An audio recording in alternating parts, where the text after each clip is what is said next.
৯,৫০০ টাকার একটা official phone, তার মধ্যে 120 হার্জের ডিসপ্লে, 5000 mAh এর ব্যাটারি, এছাড়াও থাকতেছে সাইড মাউন্টেড ফিঙ্গারপ্রিন্ট সেন্সর। শুনতে একটু অবাক লাগছে তাই না? বাট আজকে আমরা আসলে কুলপ্যাডের একেবারে নিউলি লঞ্চ হওয়ার একটা ভ্যালু ফর মানি ফোনের সাথে ইন্ট্রোডিউস করে দিব কুলপ্যাড CP12 নিও।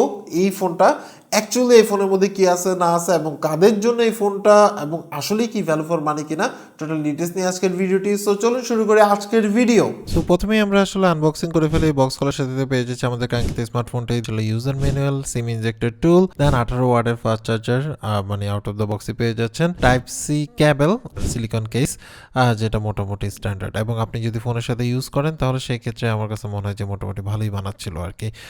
So nice to see. সাইডের মধ্যে পেয়ে যাচ্ছেন হচ্ছে volume up down button, then fingerprint sensor এবং পাওয়ার বাটন। আর নিচের মধ্যে পেয়ে যাচ্ছেন হচ্ছিল 3.5mm হেডফোন জ্যাক, মাইক, তারপরে টাইপ সি পোর্ট এবং হচ্ছিল স্পিকার। আর এই পাশের মধ্যে পেয়ে যাচ্ছেন হচ্ছে সিম স্লট, যেখানের মধ্যে আপনি দুইটা সিম, একটা মাইক্রো এসডি কার্ড আপনি ইউজ করতে পারবেন। আর উপরের মধ্যে কিছু পাচ্ছেন না, পুরোটাই প্লেন। এই ফোনের ডিজাইনটা কিন্তু আপনি হাতে নিলে কোনোভাবেই আপনার আসলে মানে বাজেট ফিল দেয় না। এটা মোটামুটি একটা আপনার হচ্ছে মিড রেঞ্জের ফোনের মতো একটা ভাইব পাওয়া যায়। এবং আপনি যদি ক্যামেরা মডিউলের কথা দেখেন তাহলে সেই ক্ষেত্রে ডিজাইনটা আমার কাছে অনেক বেশি ভালো লাগছে, বিকজ হচ্ছে এই প্রাইস রেঞ্জে আমরা নর্মালি এই টাইপের ডিজাইন দেখি না। বিশেষ করে আমার কাছে যে ভেরিয়েন্টটি আছে এটার যে কালারটা আছে, কালারটা কিন্তু আমার কাছে অনেক বেশি পছন্দ হয়েছে। এছাড়াও কিন্তু আপনি আরো কয়েকটা কালারে পেয়ে যাবেন, যেটা আপনার পছন্দ আপনি পারচেস করতে পারেন।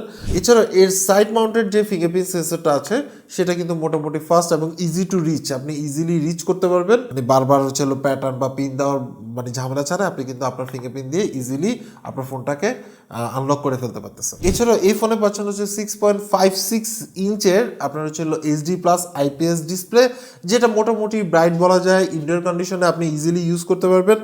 এবং একটু হ্যাঁ বেজেল আছে, কারণ এই বাজেট রেঞ্জে আপনি কিন্তু আসলে বেজেলটা যতটুকু দেখতেছি আমার কাছে মনে হয় যে মোটামুটি অ্যাকসেপ্টেবল। তো 120 হার্জের রিফ্রেশ রেটের ডিসপ্লে, সো বুঝতেই পারছেন যে আপনি যদি স্ক্রলিং করেন চেঞ্জ আপনি আসলে পাবেন। বাট ঠিক আছে, অনেকে হয়তো বলতে পারেন যে ভাই এই প্রসেসরের সাথে এই 120 হার্জকে আদৌ আসলে কম্বাইন করতে পারবে কিনা বা একটা ভালো স্মুথ এক্সপিরিয়েন্স দিবে কিনা। আমরা যতটুকু ইউজ করে দেখছি সেই অনুসারে আমার কাছে যেটা মনে হয়েছে যে এই বাজেটে মোটামুটি আপনার আসলে অ্যাকসেপ্টেবল এবং হচ্ছে 120 হার্জের রিফ্রেশ রেটের যে বেনিফিটটা এটা আমরা আসলে মোটামুটি পাচ্ছিলাম। এছাড়াও এই ডিসপ্লেটা মোটামুটি ব্রাইট বলা যায়। ইনডোর কন্ডিশনে আপনার আসলে ইউজ করার ক্ষেত্রে একটু আপনি আসলে কুল টোন পাবেন, মানে মোটামুটি একটু সাদা লাগবে। আর আপনি যদি আসলে আউটডোরে ইউজ করেন তাহলে সেই ক্ষেত্রে আমার কাছে মনে হচ্ছে যে মোটামুটি ইউজেবল এবং এই প্রাইস রেঞ্জে আমার কাছে মনে হয় যে একটা গুড ডিসপ্লে বলা যায়, যদি আপনার আইপিএস এবং এইচডি প্লাস ডিসপ্লেতে কোনো ঝামেলা না থেকে থাকে। এর মধ্যে পাচ্ছেন ইউনি এসওসি SC9863A1 চিপসেট, যেটার সাথে আপনার 4GB র্যাম এবং হচ্ছিল 64GB রোম সহ পাচ্ছেন, যেটা মোটামুটি আমার কাছে মনে হয়েছে যে এই বাজেট রেঞ্জে আপনার ফোনটা মোটামুটি স্মুথলি আপনি আসলে অপারেট করতে পারবেন।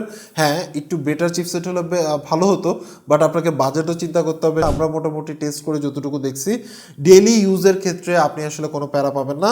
ফেসবুক স্ক্রলিং বলেন, হোয়াটসঅ্যাপ কলিং বলেন, বা আপনি যদি হালকা পাতলা গেমিং করেন, গেমিং আসলে গেমিং ফোন না, বাট তারপর দেখা যাচ্ছে টাইম পাসের জন্য যদি আপনি গেম খেলেন তাহলে সেই ক্ষেত্রে কিন্তু এই চিপসেট এবং এই ডিসপ্লে কিন্তু আপনাকে সাপোর্ট দিবে। আর এই ফোনের ইউআই হিসেবে থাকতেছে হলো কুলস UI 3। সো বুঝতেই পারছেন এটা কিন্তু অ্যান্ড্রয়েড 15 বেজ একটা হচ্ছিল ইউআই, যেটা মোটামুটি স্মুথ বলা যায়। অতিরিক্ত এক্সপেক্ট করে লাভ নাই, কারণ আপনাকে বুঝতে হবে যে আপনার বাজেটটা কতটুকু। এবং মজার কথা হচ্ছে যে যদি আপনার এটা আসলে ফাস্ট ফোন হয় বা আমরা যারা মিড রেঞ্জ বা হাই রেঞ্জ ফোন ইউজ করি তাদের ক্ষেত্রে একটু নিচে চলে আসলে তাদের কাছে একটু ল্যাগ ফিল হতে পারে। বাট যাদের কাছে এটা নতুন ফোন এবং বাজেট সেগমেন্টে ফোন ইউজ করে অভ্যস্ত তারা মোটামুটি আমার কাছে মনে হয় যে স্যাটিসফাইড থাকবেন এই প্রাইস পয়েন্টে এই ফোনে। আর ক্যামেরার কথা যদি বলতে চাই তাহলে সেই ক্ষেত্রে এর মেইন ক্যামেরা হিসেবে থাকতেছে 13 মেগাপিক্সেলের, মানে আপনার হচ্ছিল মেইন ক্যামেরা। ডে লাইট কন্ডিশনে মোটামুটি আপনার আসলে ছবি তুলতে পারবেন। আমরা যতটুকু টেস্ট করে দেখছি যে আপনি আসলে মানে পুরোটা আসলে আপনার লাইটিং কন্ডিশনের উপর ডিপেন্ড করে, বাট অ্যাভারেজ টাইপের। এছাড়াও এই ফোনের ফ্রন্টে থাকতেছে হচ্ছিল 5 মেগাপিক্সেলের সেলফি ক্যামেরা, যেটার মাধ্যমে আপনি আসলে টুকটাক ভিডিও কল করা, মানে নর্মালি এই ফোন যারা ইউজ করে তারা হয়তো দেশের বাইরে ভিডিও কল করতে পারেন।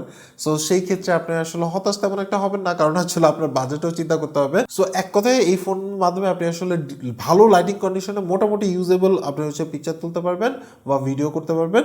আর লাইটিং কন্ডিশন খারাপ হলে এটা অনেক বেশি স্ট্রাগল করে। সো অ্যাভারেজ টাইপের আপনার আসলে ক্যামেরা পাচ্ছেন।